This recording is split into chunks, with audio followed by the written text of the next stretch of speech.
All right, Henry McClure live.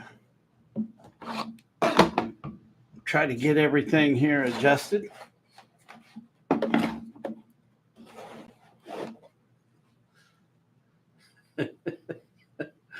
Okay, so this is the YouTube microphone, and this is Facebook. So let's see. Let's just see how this show goes. We'll go live now on Facebook.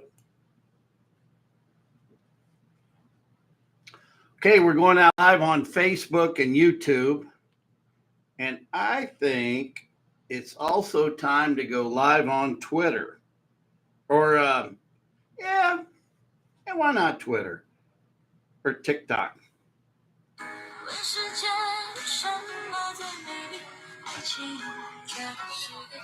Are any of you guys on TikTok? Why the fuck do people hate their life and still do the things they do? I have asked that question for so fucking long because I don't want to end up in that situation where I hate my life, I'm working a job I hate, I don't live where I want, and I have an ugly wife, and I finally figured out why. It's kind of obvious. He doesn't have a wife, he's only 17. What's he talking about? He doesn't know shit yet.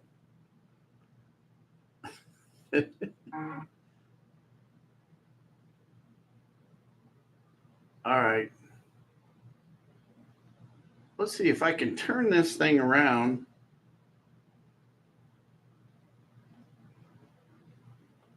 Here, I think I'll stop.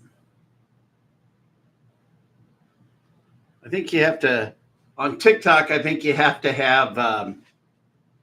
Why the fuck do people hate their life and still do the things they do? I have asked that question for so fucking long because I don't want to end up in that situation where I hate my life, I'm working a job I hate, I don't live where I want, and I have an ugly wife, and I finally figured out why. You had an ugly wife. That was your fault from the beginning. Okay, here we go.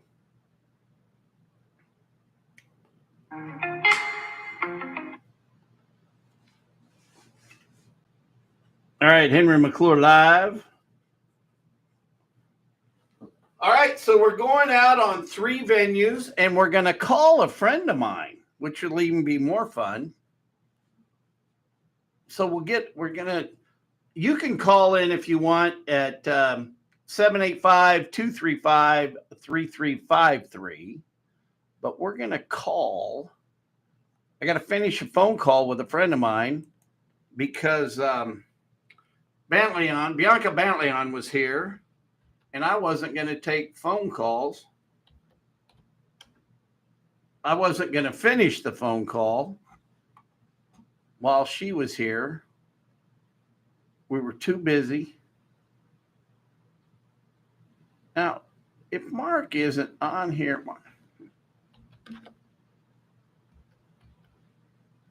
there we go. We're calling my buddy Mark from, originally met Mark in Reno. This is kind of fun. Before I call Mark, I just got a text from a friend of mine asking me about Wheatfield and the success of Wheatfield. And, they were curious about the bond payments to make sure, that Mr. Big Shot, Deep Pockets was current on his bonds. But he's got so much financial wealth that he was able to back the bonds himself. But what you want to look at is the TIF and the CID. Is it paying him back enough money? Because he got the deal, but for the incentives. And if he doesn't get paid back, he's going to have to, then the whole financial burden goes on him.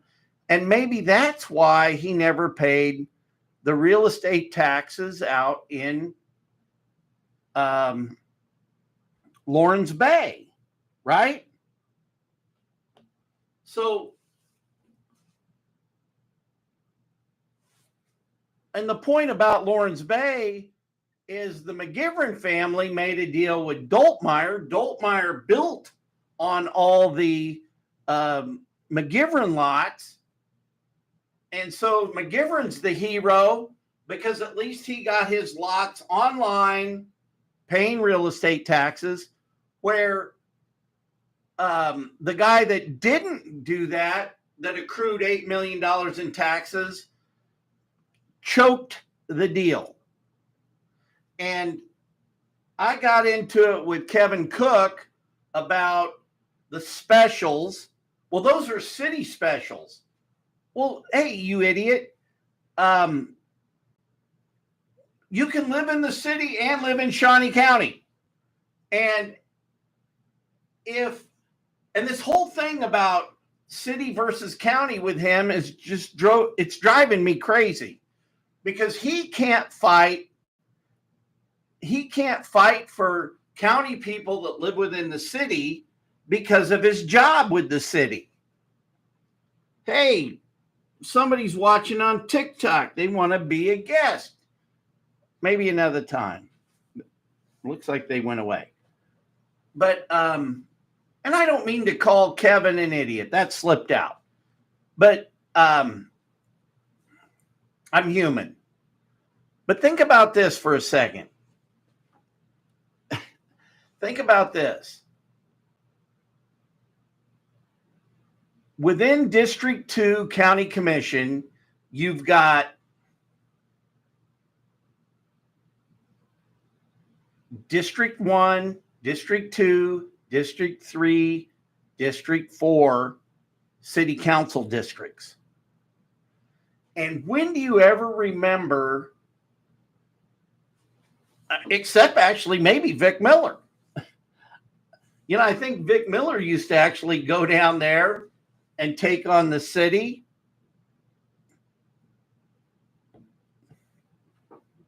That's one for you, Victor.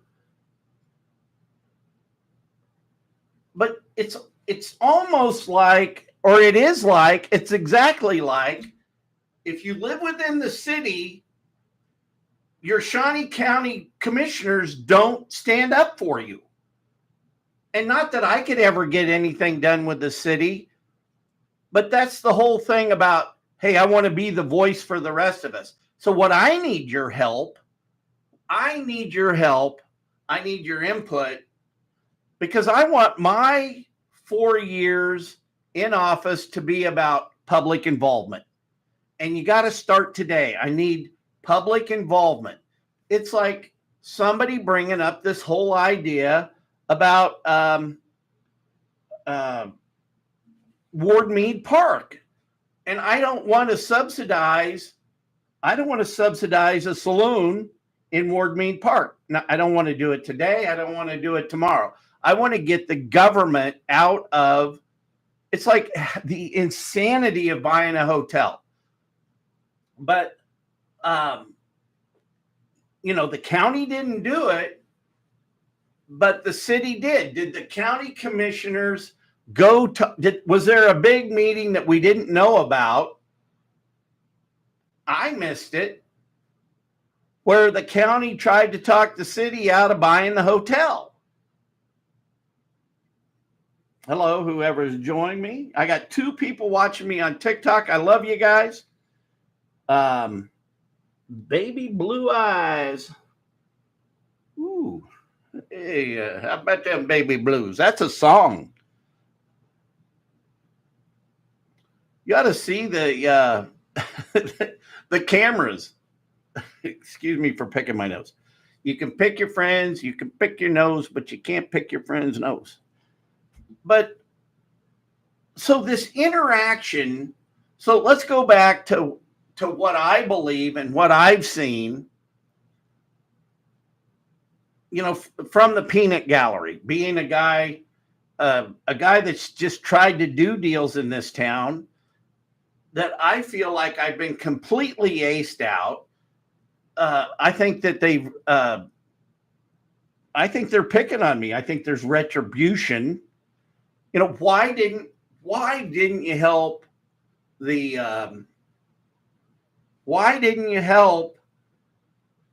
Pizza Hut up on 29th in California. Why did it take 2 years? And this whole traffic study thing is insane. I tried to use Chipotle's traffic study. It's 1,000 feet away from the new site. I'm moving Pizza Hut 600 feet. Well, everybody goes, well, why are you moving them? Because they want to move, and you got to let the market decide. Well, why didn't they just renovate where they are? Because they didn't want to do it. You got to let the market decide. We can't intervene with the market, and you can't, if the zoning's there, you can't not give them zoning or permits to control the market. Or you shouldn't all of a sudden put onerous requirements for improvements. You shouldn't do that.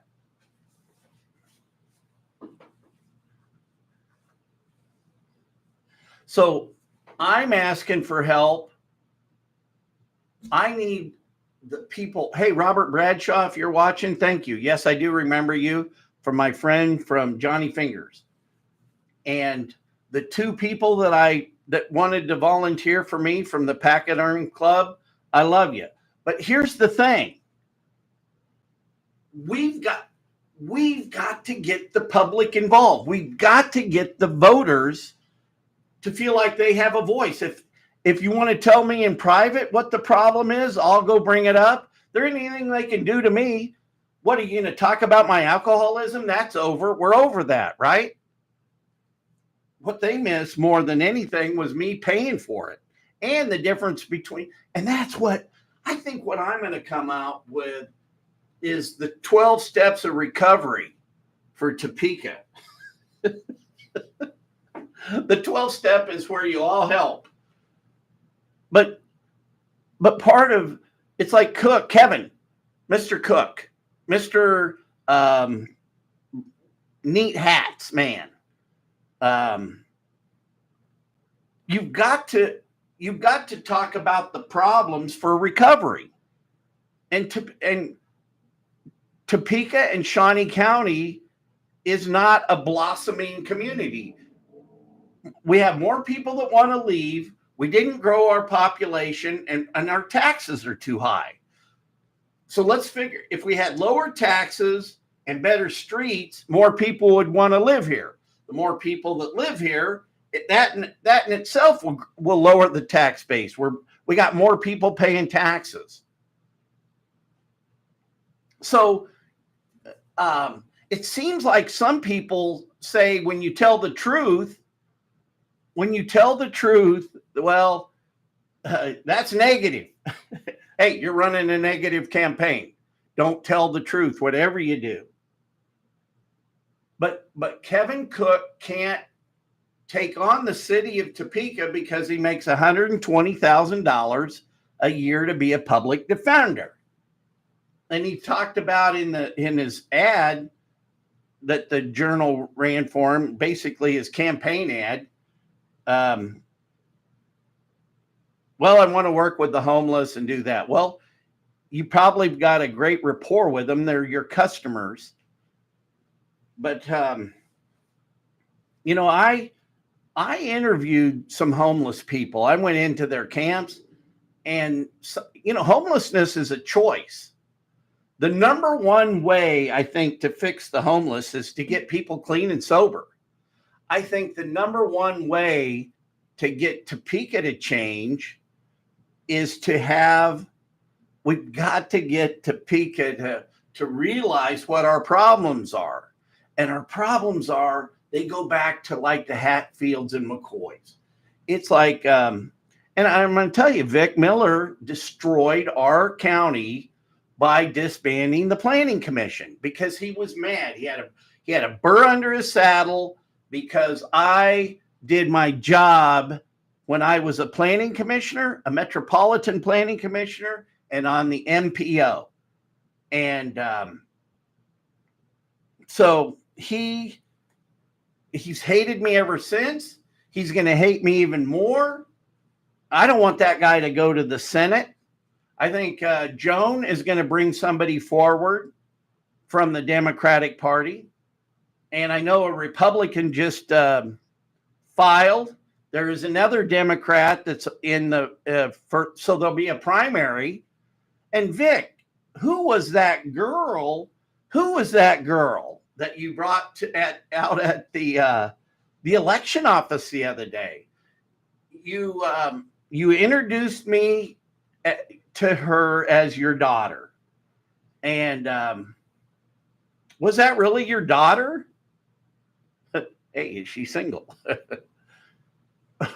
Well, then the girl walks up to me and says, "Oh boy, I need some mental therapy." And inside, I'm thinking, she probably does, but I live in a glass house, so I'm not throwing any rocks at that moment. But then she says, "Well, I'm his assistant." And then I said, "Whoever this," and what a nice little girl. I mean, she seemed nice, and I felt sorry for her if that was his daughter, but that was mean. But she said, "Oh, I'm his assistant," and I go, "Well, then you probably do need therapy." And then they were there. She was actually running for Vic's old seat. So anyway, whoever that girl is, I pray for you. You seem like a nice person. I want to wish you luck with the election. I don't know her name. It just, I was a little distracted by her outfit. I just wondered if they came from baby dolls. But anyway, that's mean too.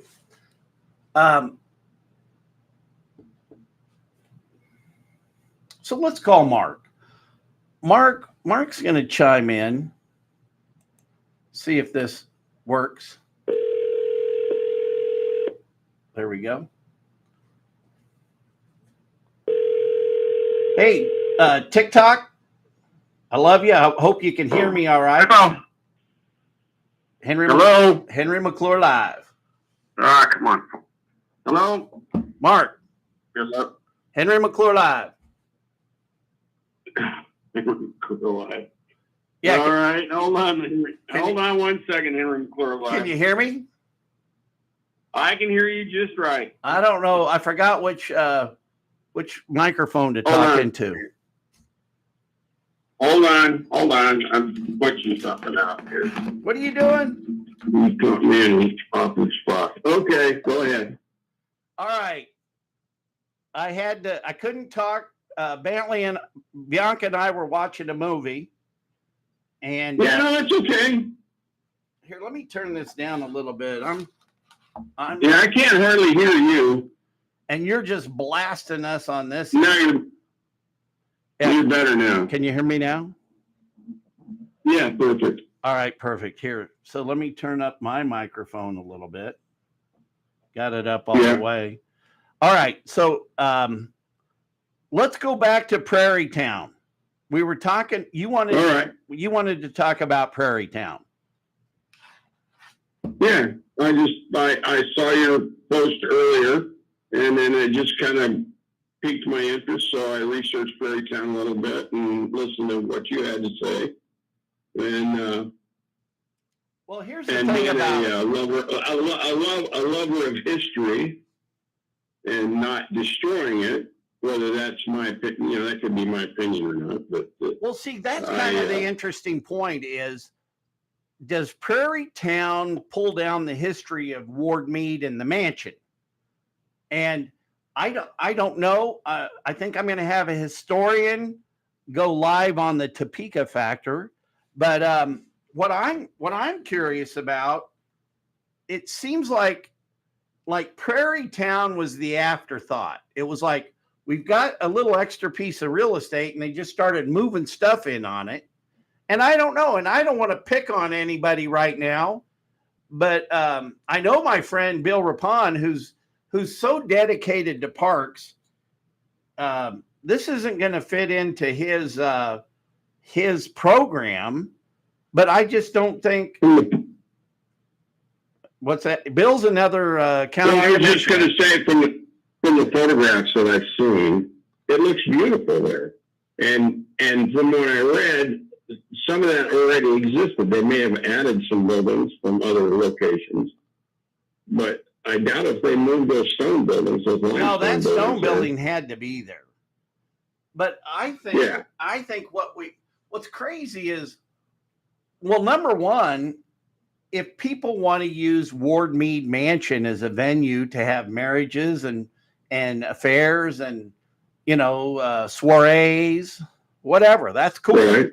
But I don't think we need to go build a saloon.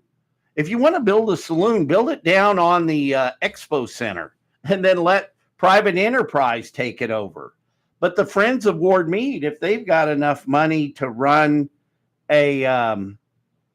if they've got enough money to build a saloon, they should be really funding Ward Mead, the salaries to run it and operate it. Does anybody live in Ward Mead, or is that just a historical building that is utilized for other stuff now? It's a historical building, but I'd like to. Besides I know it has a botanical garden and stuff. Well, we ought to be running an Airbnb out of it and start paying down our deficit, pay down all of our loans. Yeah, I don't know if the wear and tear would compensate for what you get in gross revenue. I hear you. I mean, that's my opinion. I may be completely wrong there, but. Well, so hey, how you been? How's everything in Vegas? It sucks. Oh man, that's a shame. Well, they destroyed the city I grew up in, and every time I go outside of my little world that I travel in, typically, like yesterday, I was way outside my world. They destroy even more. I mean, they're carving up the mountains above Vegas and terracing them and putting big dollar homes up there. I mean, on mountains and stuff that should never been touched. But not that they're historically accurate, but I mean, they just shouldn't be doing that, but they are. I mean, the town is about for almost 3 million now. But here's one small thing. Real estate property values have gone up a lot. I mean, well, I will say they've gone up well, at least in my area. And I may not live here in a year, so. Where are you going? You coming home? Well, believe me, I had thought about it different times. Because I looked at property in Russell, Kansas, and around Hayes and stuff like that. Hey, hey, you got to call Molly Howie with Go Topeka, because they've got a sleight of hand thing going where you can get $15,000 to move to Topeka. So this would be a true litmus test. No, hang on. So you got a job here at McClure Real Estate. Get the $15,000 from Molly and Matt. It's a sham. That whole thing. We're like sitting. No, I'm serious. It's a sham. But you want me to take advantage of the sham? Well, why not? Their friends are all doing it. It's all part of the slush fund. But I mean, and a lot of nice people are just taking advantage. It's like, well, you can't really. You can't get mad at the at Molly and Matt. They're just following the board of directors' orders. Hey, by the way, how's your campaign going? I don't know. People say I don't know. I really don't know. Right now, I'm the only Republican. When's the election? This fall. If somebody files on tomorrow as a Republican, I'll have a primary. And okay, so are you running against an incumbent? Yes, his name's Kevin Cook. Anybody like him? The Democrats don't. He's a Democrat. The Democrats don't, and he's a Democrat. That's what I hear. Well, I'd say that plays your advantage to a point, right? Well, what's so funny is all the people that I talk to, they say that guy never returns my call. That guy never returns my call, and he returns my call every time. So I can't use that against him, but I can be the voice of the rest of us. So let's. Does he know you're running against him? Oh, absolutely. Well, that's why he's returning your calls. Well, he's known because he wants to pick your brains and see if you say something. I wouldn't doubt if he's not recording your calls. I wouldn't doubt if he's scouring my internet. See if I. No, I know. That's why when he returns your calls to see if you say anything what he would consider stupid or bad that he could use again. Like telling him to go to hell or something like that. Record that. Well, no, but I mean, hey, this is what I want to do, and then either he steals it or he berates it in the upcoming campaign. On any ideas that you may. It's way too late. Inadvertently share with them. It's way too late to consider. Sometimes I'll say stupid things in jest. As a joke. Sometimes I'll just say stupid things. Yeah. But I'm human. Well, and I want you to win because I think you would be a great county commissioner. Well, I'm thinking about it. I want to win. Are you actually running? Yes. Yeah. Okay, so you filed and you have yard signs and no, you can't.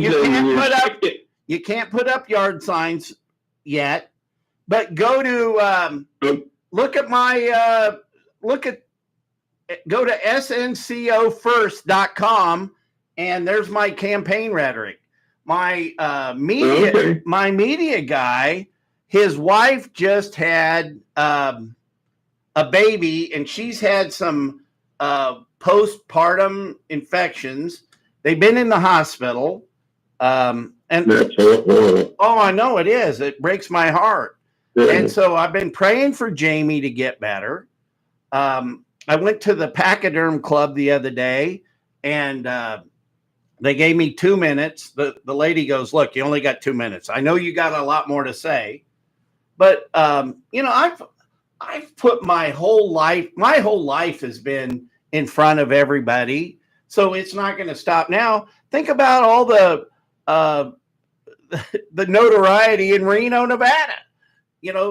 Working for. Well, yeah. How about Long Beach? What about working for Macerich? You're way out there in the front of deals. I've worked on $400 million worth of projects, and I've actually used, I think, from May 2nd, 2015. I think I've used the internet, and I do today. Like right now, this is part of my therapy. I get it out there, get it off my chest, whether you like it or not. I say what I feel. What was crazy is the truth. I've never been very shy myself. The truth is, you're going negative on me for telling the truth. Well, yeah, that's horseshit too. So, anybody that says that, are we actually in the air or am I don't want to say any words that are inappropriate. Well, it's too late for that too. I already do that all the time. Okay. Well, anyway, I'm just saying anybody. Okay, so if they don't like the truth, they just need to walk the other way because there's some times that Charlie, who's like my little brother, like you, says stuff and I don't approve of. Well, I tell him I don't, in whatever fashion is appropriate at the time. But that doesn't mean I hate him or anything. I'll just tell him I just don't agree in whatever fashion that I may say it. You're live. You're live on YouTube. You're live on Facebook. And you're live on TikTok. You gonna send me a check for this? No. Oh, come on, I need a check. How much do you need? Just to know I'm got a value. Okay, as much as I can send you a check, no problem. You've been a good investment my whole life. Hey, your family, Henry. Man, like Charlie's family. I was telling Bianca just a minute ago about Dorothy and how back in the day I would call the Vegas club, call the switchboard on the 800 number, and then she'd find you, and we'd have phone calls. Saving money on long distance. Why not? Ooh. No, it was a good idea. I thought it worked really good, especially when your mom's a PBX supervisor. Somebody named Chocolate Milk Yum Yum Yum just joined me on TikTok. Chocolate Milk. Okay. Well, I had to get on TikTok. I had to get on TikTok to appeal to the younger voters. Yeah, I don't have that. I'm not even signed up for X. Oh, I bet. So, I love X. I'm pretty old fashioned that way. I think what Elon Musk did was awesome. Free speech, baby. Brilliant. Yeah. Yeah, brilliant. I mean, I don't always agree with everything he says, but boy, I'll tell you what, for a guy who is such a genius, he has an awful lot of common sense. You know, I wouldn't drive an electric car on a bet. You know what I mean? If Elon Musk came to Topeka to give me one, I'd drive it. Yeah. You know, what's crazy is that it should be solar powered. You know what? It ought to be self-charging. What I can't understand, and this is what I can't understand about electric cars. Tell me what you can't understand. Well, I'm a gearhead. I've been a gearhead my whole life. I've had hot rods and motorcycles. I've built cars and motorcycles and stuff. I don't understand why they can't build an electric car that recharges itself just by the motion of driving. The motion of the ocean.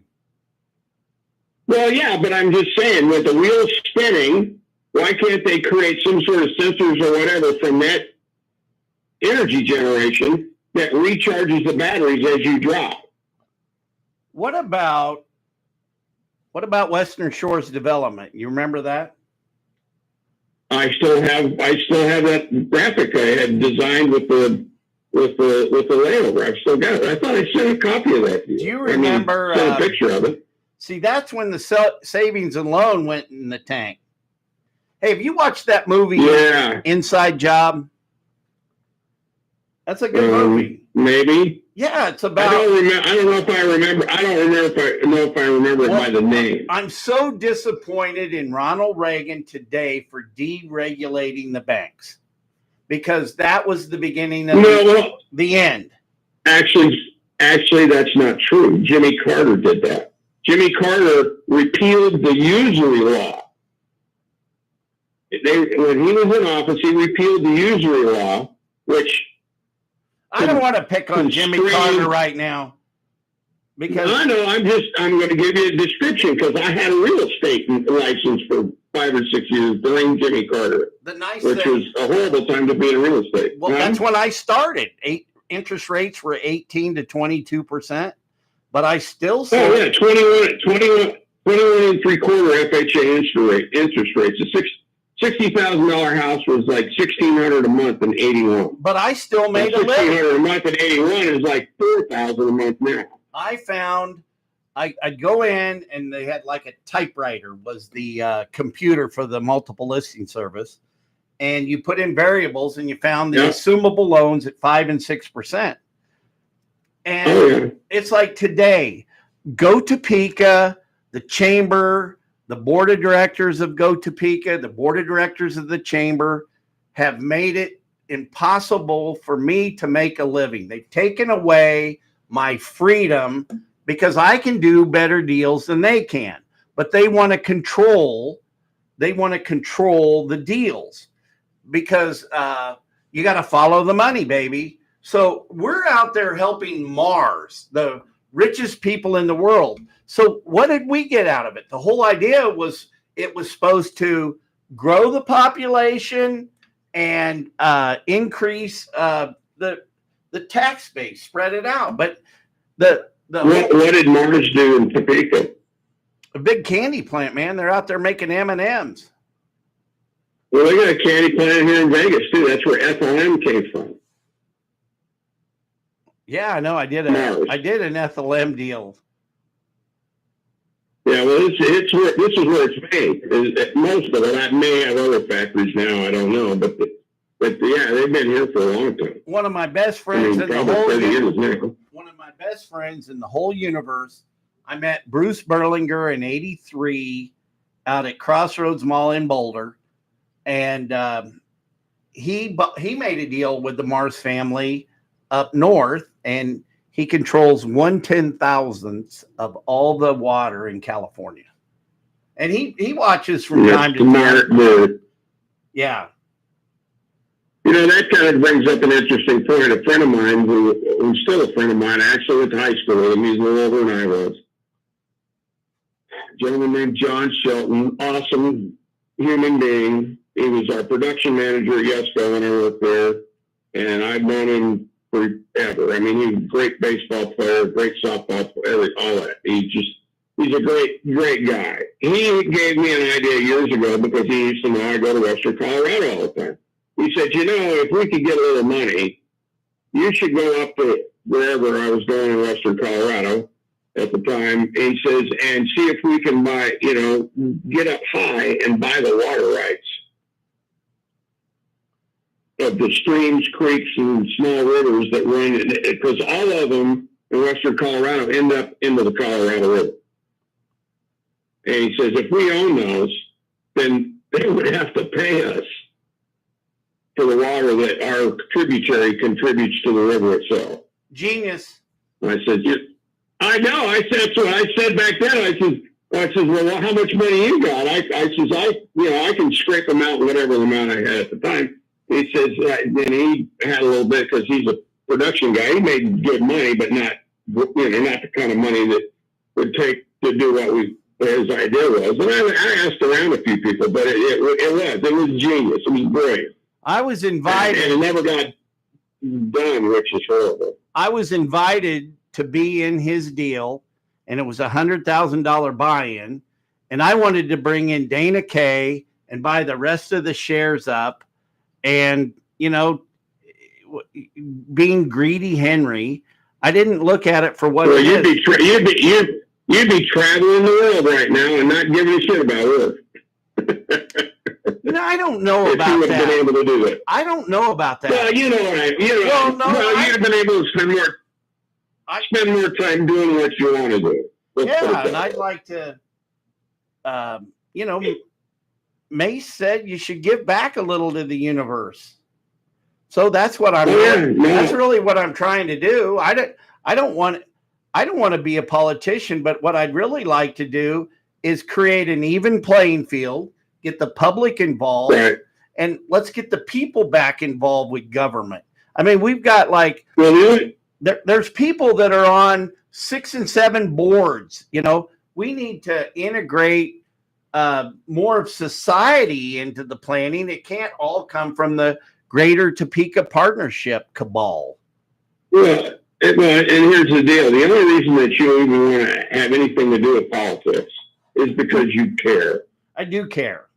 You care. You not only do you care about politics wherever they may be, on how they affect the individuals that live in those communities, states, and cities, but you care about your hometown, and you care about where you grew up. Let's do it. Let's do it for the home team. You're right. And formed you. I mean, I would have thought about that years ago. I thought about that years ago before, but Las Vegas got so out of control that it I'll tell you a quick story. When I was in real estate, I had a girlfriend who was in the planning department in North Las Vegas. She talked me into going, and this is something to remember about wherever you are, whatever community you belong to. She talked me into going to this big deal that they had at the Stardust Hotel at the time, where it was a lot of geologists and everything else, and they did a complete history of the valley. They gave you a geotechnical view of the valley, how it's an alluvial fan, and it comes in from this way. And they talked about that there's a prehistoric river that runs underneath the valley that's a mile wide, and it doesn't empty and come above ground anywhere, in real terms. And In fact, when I grew up here, everything was on well water. All the baseball parks I played ball in had a pump house. I mean, the drinking water Northwest Place down by Mom's house was 25 feet.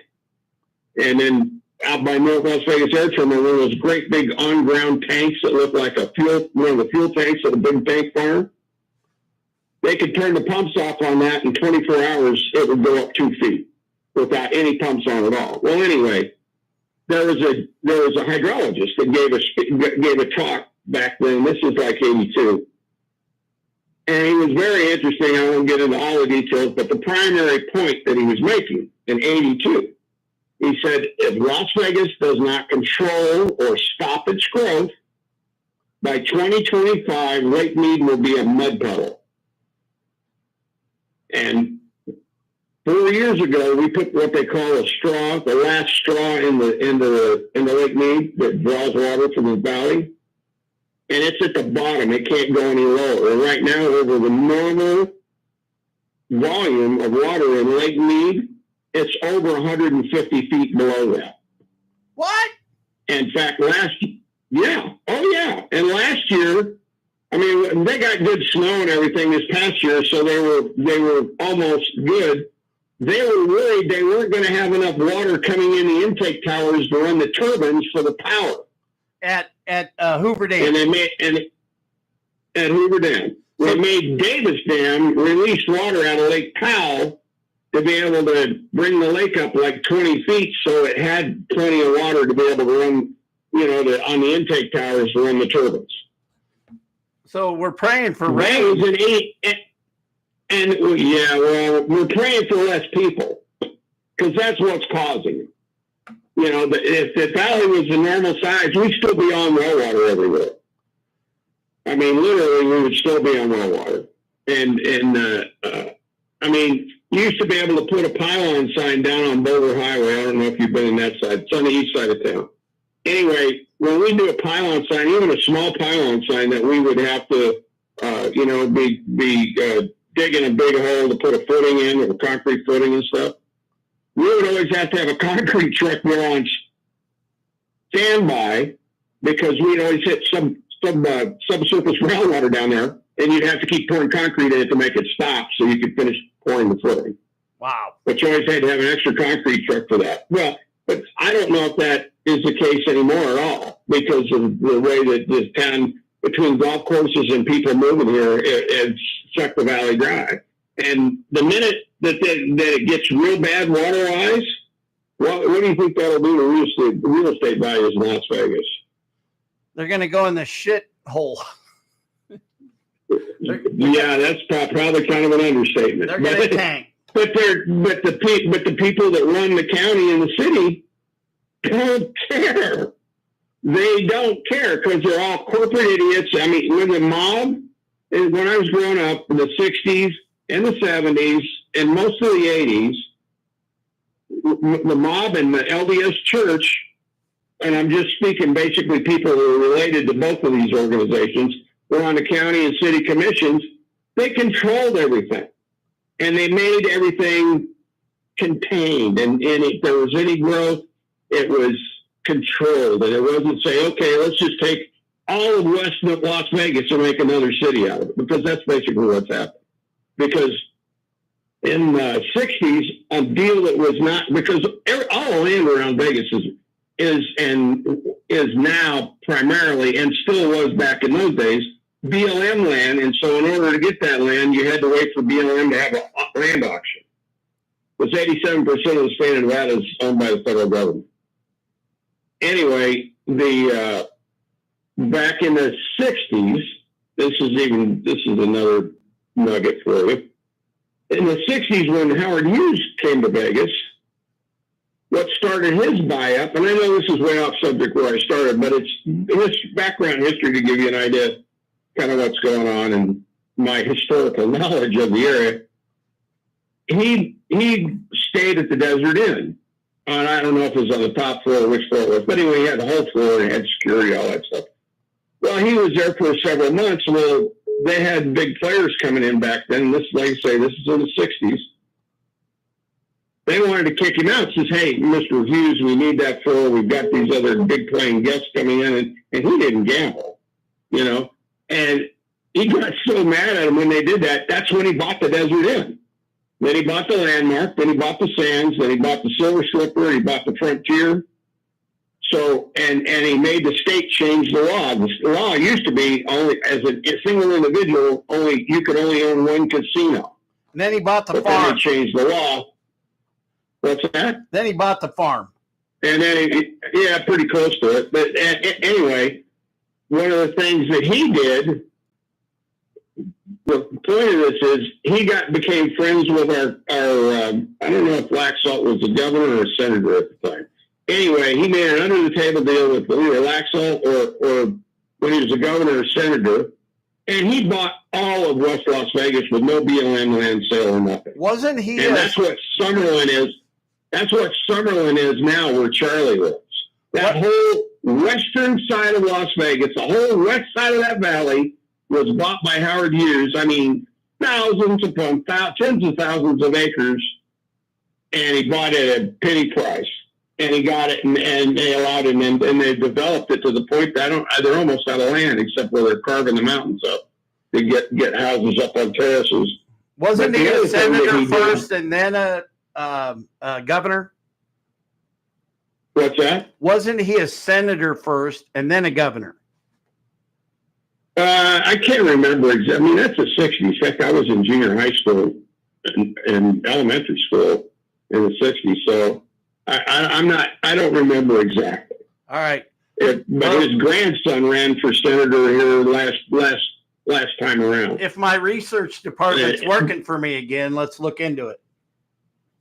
His name is Paul Laxalt. Oh, I remember Paul.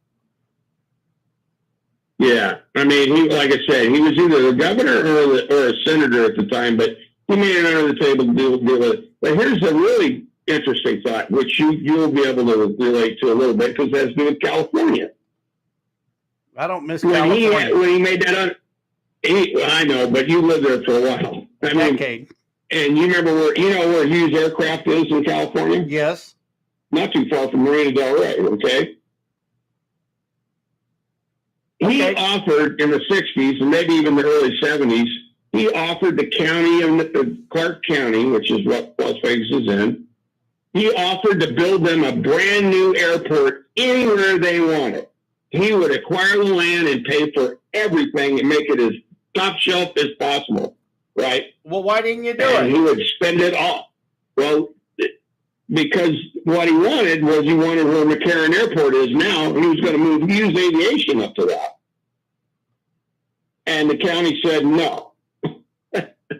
And now the county is landlocked. They're going to have to build another airport 20 miles out of town to where down in Henderson? McCarran. No, it's going towards LA, towards where Gene is. Gene is 50 miles Gene is 25 miles southwest out of Vegas on I-15 going to LA. Out by that prison? It's out. Kind of. That prison got shut down a long time ago, but there's a valley behind that little mountain range behind Gene. That's where they're going to build that airport. Wasn't that prison a Supermax? No, Supermax is up in Ely. Because they closed down the original prison in Carson City. Carson City's prison, which was built in like 1860, they functioned up until about 10 years ago. I mean, can you imagine being a prisoner in that place? Anyway, I can imagine. And they shut that down, and the Supermax is Nevada's Supermax is in Ely, which is 4 hours north of Vegas. In fact, I finished kindergarten here. You finished kindergarten in Ely, or the Supermax? Yeah, because no, there was no prison up there then.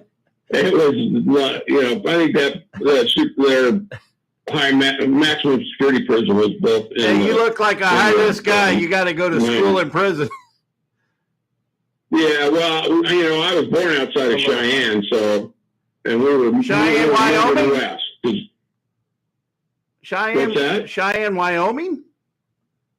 Yes. I don't remember that. I'm the only one in my family who was not born in Kansas or Nebraska, or not Nebraska, but Kansas or Oklahoma or Missouri. Because my grandfather, he had a drilling company for wells, right? Yeah. In the 50s. He had a company in a little town called Kimball, Nebraska. And, which is right on the state line, right out, Pine Bluff is just a couple miles away. Anyway, the Cheyenne's just a couple miles on the other side of that. And, anyway, he, in the 50s, he did, you know what a wildcatter is? Yeah. Okay. It's like you, me, and Charlie put 50 grand together, if that's what the dollar value is. And we go find a property and we lease it and we drill for oil. And we hire my grandfather to go out and drill the well. Right? Aren't wildcatters though the ones that actually hit oil, or can wildcatters also just be? Oh yeah, if you, me, and Charlie secured the lease and we hit oil, that is our boon. And part of the lease would probably be a percentage back to the landowner, but the money would, that'd be our deal. We'd be making the money off of it, and then we just pay a certain fee to my grandfather for whatever it costs for him to bring out his crews and drill the well. That's what George Herbert Walker Bush did. He was a leasing agent for an oil company down in Midland. Yeah, in Texas. Midland. Yeah. Well, that's my family's we're all in oil business. Just workers. They weren't owners. They were all my family. My generation before me were all in oil business. My stepbrother owned an oil company. John Breyer Jr. Well, my grandfather, who lived in Kansas, my dad's dad, lived in Chase, Kansas. I don't know if you know where that's at. It's about 25 miles east of Great Bend. Anyway, he was a field superintendent for Fellow Wolf Oil, which is based in Oklahoma, Tulsa, actually. He was a field superintendent for them for like 35 years. My dad was a pumper. You know what a pumper is? Yeah, that's how I got Bianca. No, a pumper for the oil business. Oh. A pumper is like an oil field mechanic who goes around to all the pump jacks. You see him walking out in the field. That was supposed to be back funny. And forth. Okay. I know, it was funny. We'll stay in the oil genre. Yeah, anyway, so when you hit a my dad started out as a pumper, taking care of those wells. And eventually, later on, he would wear out a brand new truck every year, and we would work on wells from Nebraska to Oklahoma. And he was based in not Chase, but Ellenwood, which is like 10 miles out of Great Bend. And that's where my dad is buried. My dad and my half sister are buried there. And but anyway, so the whole point of this was how we ended up coming to Vegas was. These wildcatters, most of them out of Denver, hit dry holes, and they couldn't pay my grandfather. So it got so bad on these dry holes that these guys hit, and they couldn't pay, that he had to sell his company. So he basically had sold the company. I thought you were going to say that he moved to Vegas to drill water wells. No, he still had to sell all his equipment. So Mom and I moved to Denver because we had a little family there at the time. We were in Denver for about 8 months or whatever the time frame was. And we were ahead of my grandfather and my uncle. And then we ended up getting to Ely as my grandfather and uncle got to Ely. They ran heavy equipments in the big mines up there. They're copper mines and shit like that. Kennecott had a big open pit copper mine there. And so they got jobs. So we're just making a little money to get to the next spot, right? Right. And then how we ended up in Vegas. And so I finished kindergarten in Ely. And then when we got to Vegas, we lived in a motel on Las Vegas Boulevard North for a year. Me and Mom in one room, my uncle and my grandparents in another. Hey, I got to tell you, on TikTok, you're trending, man. You're getting a lot of likes. Everybody's liking your story. I'm going to have to bring you on the History Channel. I'm not kidding you. That's pretty funny, actually. No, it's why? I love telling this stuff to you because you're like my brother. So, well, I'll tell you. Were you in Charlie's? Were you up at the top of the pepper mill the night I should have fallen out the window? No, not the, no.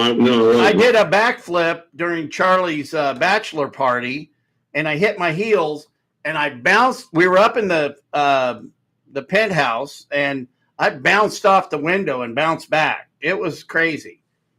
That was one of those 9 live stories. The only backflip that I remember explicitly is when we were in Long Beach, and it wasn't Legends, it was that other place that was on a corner. Panama Joe. That other bar.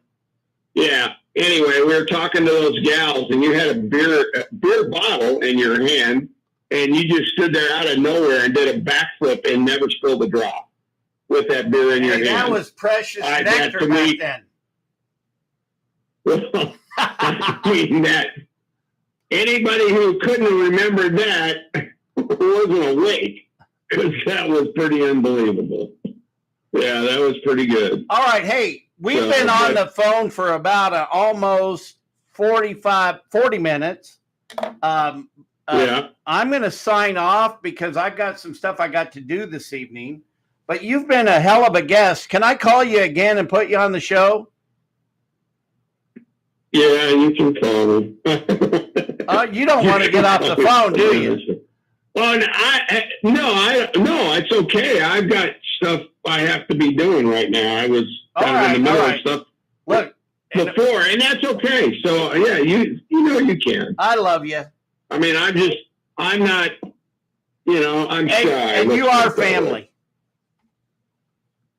Yeah, and I'll finish telling you, if you want, when you call back, I'll finish telling you what a big stud my dad was. Well, yeah, he made you. And, well, it's not that. Oh. My dad was a pumper. Was drafted by the Boston. He was drafted by the Boston Braves when he was 17. That's when the Braves, which are in Atlanta now, were in Boston. He was a southpaw pitcher. You know what southpaw is? Oh, right? yeah, left-handed, a lefter. Yeah. I love baseball. Yeah, not only that. I'd like to actually bring a baseball team to Topeka. Topeka? Yeah, like a minor league. Well, couldn't they get a double A or triple A team? We should. I mean, baseball's America's sport. I'm going to have to make some money. It's Kansas' sport. I'm going to have to. My dad used to play farm leagues in the summer after he started working in oil fields again when he was older for fun. I'm going to have to make some money to where I can afford to be the guy personally to bring it. Make some more deals. I just got to make more deals. Yeah. It's got to come. You know what I'm sick of? I'm sick of everybody saying, well, every deal should stand on its own. Forget the government, finance and stuff. I wouldn't mind tax incentive. Well, but I could pay him back with the CID. How about a nice ballpark? Well, it'd really go good on White Lakes. Well, I'm just saying, an attractive ballpark. It doesn't have to be a major league park, but an attractive ballpark that people want to go to. Ace, I can't in coach. A nice area. I can't coach. I'm a fan. I'm a fan. Yeah, well, the way you got to do it, what you should do, you should get a hold of St. Louis Cardinals or Kansas City Royals or somebody around there and find out who owns the single A, double A, or the triple A teams, where they're located, and if there'd be a consideration that any of them would be wanting to move. Well, let's find that out and then determine what kind of money may take to do that. Well, here's the thing. You're not going to get rich. You're not going to get rich running a double or single A team. You may break even, but you're never going to get rich. I'm going to watch Bull Durham tonight, I think. Watch Susan Sarandon. Yeah, watch Love of the Game. Oh, that's a good one. Is that got Redford in it? No, that's the natural. Kevin Costner is the love of the game. Kevin Costner. Yeah, or watch Field of Dreams. Field of Dreams I love because it reminds me when I used to go back. I used to go back to Kansas in the summertime and play catch with my dad. Let's have a catch. By the way, my dad, when he got back from Korea, got paid $2,000 in 53 just to show up at spring training camp for the St. Louis Cardinals. And he played 2 years for the Cardinal AAA team, or maybe a year for the AAA team. They were going to bring him up to Majors League. He got hit by a line drive, and his pitching elbow back then, that was a big deal because they don't have arthroscopic surgery. And he decided to go to work in the oil fields. Otherwise, he'd have been. And he's from Tulsa area. Hey, why don't you get off your ass and help me make the baseball deal? And then that way you can get your money. You ask for all the incentives. It's not Henry McClure. No, but we can do it. We can do it all with what's called a CID and a TIF. Put it in a downtrodden area like White Lakes, and then we got to find the people to put up all the cash, and then you get 2% back. You want to find an area that's attractive for people to go to. Downtrodden is wonderful, but they tried that here in Vegas. It was downtown. It used Cashman Field. They built Cashman Field for the San Diego Padres AAA team, and it did okay, but it never really survived. Well, now they've got an incredible stadium or a ball field up in Summerlin, and they're packing it in. It's not a San Diego Padres team. I think it's a Dodgers AAA team now, but they're packing it in. But they spent a lot of money. Hughes Corporation's built that field, and it's awesome for a AAA ball club. But they pack it in up there. But they couldn't do it down at Cashman Field, which is downtown. Well, I tell you what, we really need to do if you're going to build a baseball field in Topeka, Kansas. You put it in between 17th, Huntoon, Topeka Boulevard, and Lane. And you've only got 19% home ownership. And then you make a deal with all the people that own the rentals to own part of the baseball team. And you do it like Wrigley Field, right? Where it's like right in the middle of downtown. And so people just want. Well, Wrigley didn't used to be. You ever been to Wrigley? No. I have multiple times because when I dealt with Harrah's in East Chicago, my buddy who worked for Harrah's lived downtown in Chicago because it was easier for him to get over to East Chicago. And we used to take the red line from downtown, Michigan Boulevard. Well, maybe it's Boston. There. Is Boston Wrigley? Is Boston the one where it's right in the middle of downtown? I don't know. I've not been to that ballpark. But Wrigley is in the middle of town, but it's not in the middle of downtown. You got to take a ride from downtown up to wherever Wrigley is located. I'd have to look at a map. But it's a good distance from downtown. I'll tell you. But it's surrounded by bars. I tell you what I'll do. You remember Sammy Sosa and I forgot the other guy's name when they were having the home run derby thing between each other? The St. Louis Cardinal guy and Sammy Sosa at the Cubs to see who hit 60 home runs first or whatever the number was at the time. Well, that's the year I was there and I watched a couple games and stuff like that. And Wrigley was awesome. That's before it even had lights. I'll tell you what, I'm going to name my campaign Moneyball.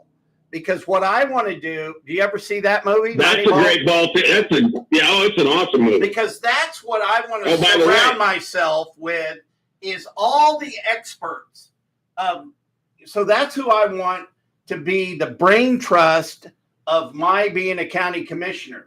I want to have all these people that are experts at one thing, have them come in and help provide the public involvement for me to be a county commissioner, because I'm not taking my orders from Go Topeka. I'm not taking my orders from the Greater Topeka Partnership. Is Go Topeka kind of like the chamber, or what is it? Well, it's all one part of the cabal, and so it's a mess. They're all Democrats, probably too. I'm not getting into that. Are they all Democrats? No, I'm just asking the question. They're not. They're not. It's just that there's a lot of Republicans that want to just control everything. I'm not one of those guys either. I got it. I mean, that's a shame. I mean, that's Oh, by the way, I was going to tell you about my dad used to play baseball against Mickey Mantle down in Tulsa. You know, do you remember in high school? And you remember when Mickey Mantle? His big claim to fame was that son of a bitch never hit a home run off of me.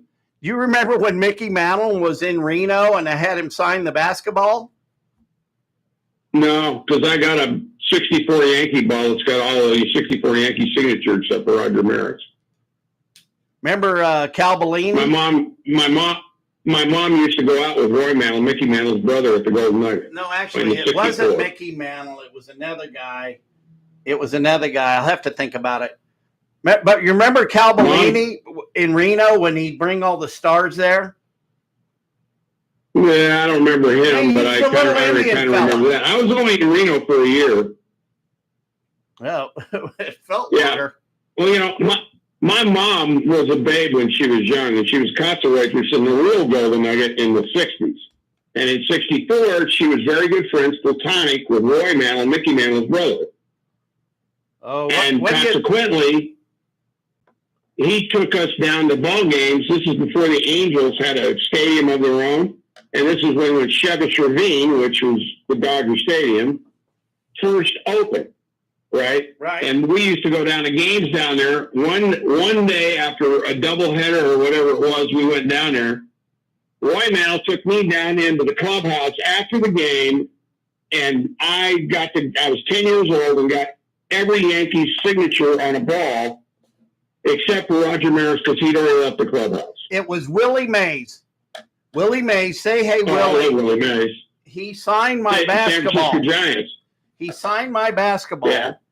And awesome ball player, one of my heroes. And he wrote "fuck you" on it, Willie Mays, because Cal. Well, no, I don't blame him. But then that would have been the best collector's item. But when I was down in the fishbowl one night, it got stolen. You know, when I was having one of the fishbowl parties. Yeah. Yeah, my baseball's in the safe. In fact, I'm probably going to sell it because I don't have anybody to leave it to. So, well, where are you going? $1,000, $1,500. What's that? Where are you going? Just sit on it for a while. There's a last chapter in everybody's book. But I don't have anybody to leave it to when I'm gone. I have no children. Earthly. Give it to Bianca. No, I'm not going to I'm going to sell it because I could use the money. But I mean, no offense, it'll be great. All right. And I appreciate it. Bianca doesn't need your money. But so let's, we ought to do like a live auction. Because that's... let's do a live auction for that baseball. Yeah, but you got to have, I was going to find a company. There's a company in LA. I just don't know the name. I haven't done the research yet. That you can get the... that auction balls? No, I'm not going to have them auction it, but basically they create the, whatever they call it, the hype. No, the hair, they check it to make sure it's real. Whatever the hell that's called. I forgot. It's called a hernia test. I know the word. I just... Cough. What's that? It's called a hernia test. What? A hernia. They go cough. Yeah. Those are real. Yeah, exactly. Whatever it is. And I know it's real because I got it signed. So, but Provence or whatever the hell it's called, that gives it the background and credibility. So when you go to sell it, if there's a decent value to it, you can, the people that buy it are guaranteed that it's completely authentic. So, all right. So what? So who signed that? Mickey Mantle. We got a Mickey Mantle ball. If you well, it's the whole 64 Yankees except for Roger Maris. It's got Whitey Ford, Yogi Berra. Where was Roger? Roger? Was on the 64 Yankees signed the ball. Was he sitting on the can? Where was Roger? He was gone. He'd already left the clubhouse. He'd already changed clothes and left the clubhouse. All right. Well, look, hey, I appreciate the phone call and the time, but I gotta move on to some other things. I love you, my brother. Okay. How's my trending on TikTok now? Well, you got more likes than I've ever gotten going live. So, really, yeah. I've had more views. That's unusual. I thought I thought I was kind of boring, but No, you're it's not okay. boring one bit. All right, tell Charlie more. I have a lot of knowledge of little things all over the place. All right. I'll tell Charlie you said hi. I got to call him tomorrow. So tell him he's an overachiever. Yeah, you may need want to call him and give him a little confidence boost. Call him. Because I'm going to. I do it all the time, but I'm just saying that you should also give him a holler because he's trying, but I mean it's hard to start your own company. Well, yeah, and the commercial market in Las Vegas isn't exactly the best right now, so that just complicates it. Not that he's not trying; I know he is, but a friendly reminder. I'll call Charlie Moore. And the stuff, it would always go a long way, I'm sure. All right, I'll talk to you. Hey, I love you, brother. Love you too. Good night.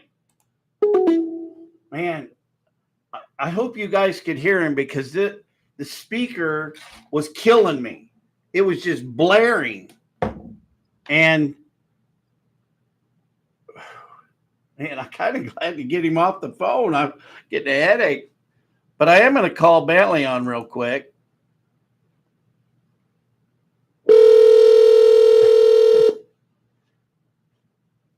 This is my daughter.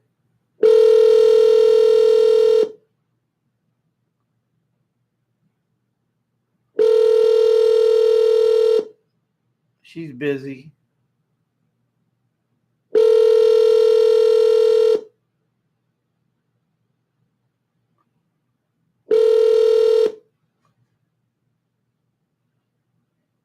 I like this. I like this setup where I can call people.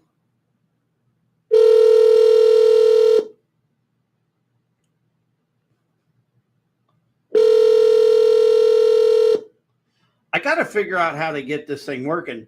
There's a way you can call into the mixing board from cell phones. I got to learn how to use it. Hello, Tyler.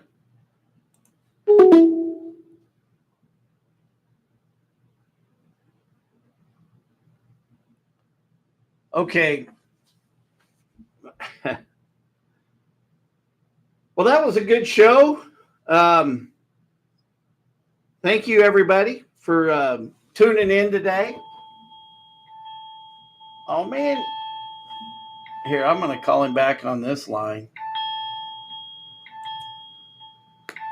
See if he'll answer on this.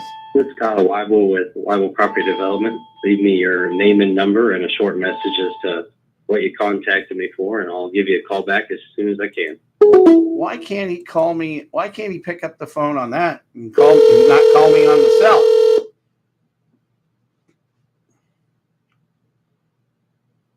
$198 likes. Thanks. Hello? Can you hear me now?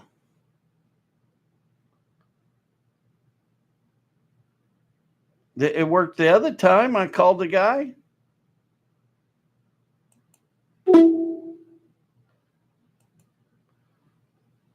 Maybe he doesn't want to go live. Maybe that's what he's saying. All right, the hell with him. As far as running for county commissioner, I liked that concept of Moneyball. If you've watched that movie, and that's what we need to do, we got to stop thinking the first thing we need to do is hire a consultant. The first thing we got to do is we got to seek public involvement, because we've probably got experts all over that we're not tapping into, and let's keep it all within our city. Let's quit having out of town people, like the people with the hotel. They're the most smug. What was that? They're the most smug people I've ever dealt with, making $540,000 of taxpayer money, and they're not even nice to people. The people that have made a $7.6 million offer to buy a hotel that we should have never bought a hotel. And how come, even though Aaron Mays and Kevin Cook and Bill Rapon voted no, why didn't one of those guys go down to city council and say, don't buy the hotel, and these are all the reasons? And maybe they did that all, and I don't even know. Who knows? Who knows what they do? But you can't just sit back and Kevin, you got to go talk to the city about that and this and that. Well, yeah, you're not going to make any waves because of your contract. And that girl, Alcala, she didn't like you anyway. What? You put a target on her back, she said. Well, her address is on the internet. But anyway, so we'll be, and your own council person from your district called you a racist. You're a racist. I'm not saying I agree with her, but the city council person, so District 2 makes up a big part of District 2 City Council makes up a big part of District 2 County Commissioner. And the city council person, who happens, you guys are both in the same party, calls you a racist. Does she know you better than the rest of us? But is this negative campaigning just by telling the truth? That's what we've got to determine. Like, I put something on my Facebook page that could have been answered a bunch of different ways. Excuse me. God bless me.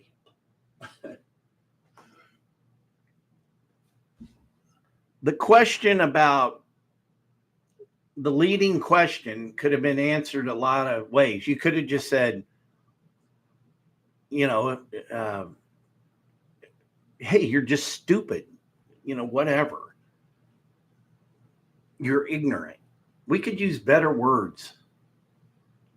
I guess I need to use better words. Wow, did somebody give me a galaxy? Oh, no, that's my watch. It looked like, if you're ever on TikTok, nobody's gave me any gifts. I don't blame you. I don't even know what it's about. What do you put up a credit card? I mean, these girls get on TikTok. This one girl just stares at the thing and tilts her head to loud music. What the hell's going on here? Anyway, don't you have better things to do with your time?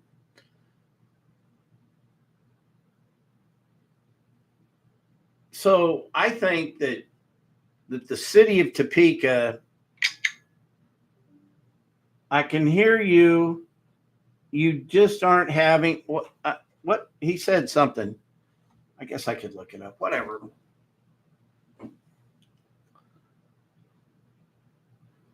Maybe my I don't know. The studio needs a lot of work. I want to build a custom desk in here. See, look at all this stuff, man. I'm getting to know my districts. So if you're in city council district 1, 2, 3, and 4, you can count on me as your county commissioner to be the voice. If you don't want, so nobody likes coming forward and talking the way I do because of retribution. People pick on you. And nobody wants to take on the Greater Topeka Partnership, the cabal, and we got too many eggs in one basket. But I'm willing to, because they're not helping me with, I think I know economic development better than them. Molly's doling out money like the United Way. Anyway, I've had enough. But I've got this all off my chest. And I hate to turn down TikTok. I got viewers. All right. I'm going to turn off TikTok first, and let's just see how many viewers we've had. Hey, thank you, everybody, for tuning in. I love you. I need you to vote for me if you're in Topeka, Kansas. Wow. That girl looks naked. Anyway, if you've never been on TikTok, it's kind of cool. All right. I love you guys. I'm out of here.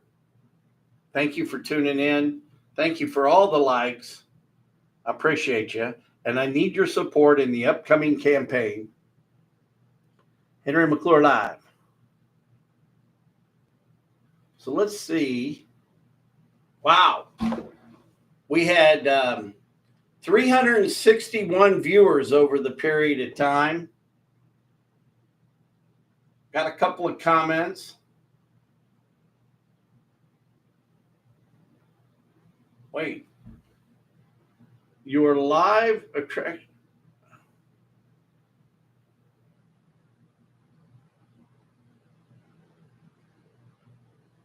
I don't know.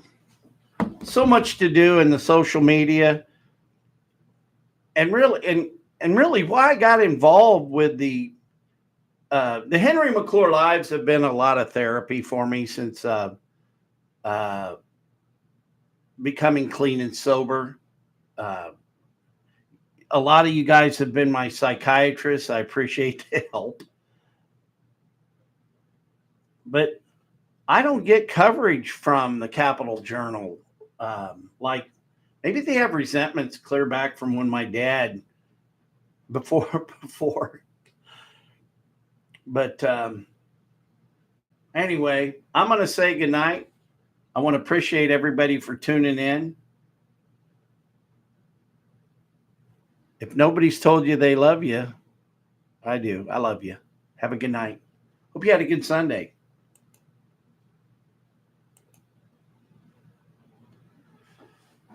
All right. YouTube. Wow, I had some people tune in on YouTube. Got all these microphones working. Almost looks like a real studio. But thanks for tuning in.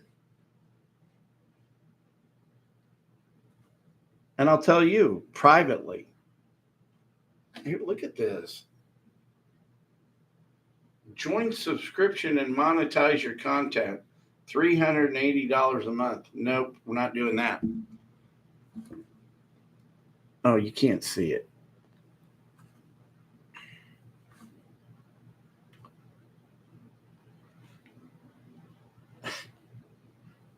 Henry McClure Live. Thank you. Good night.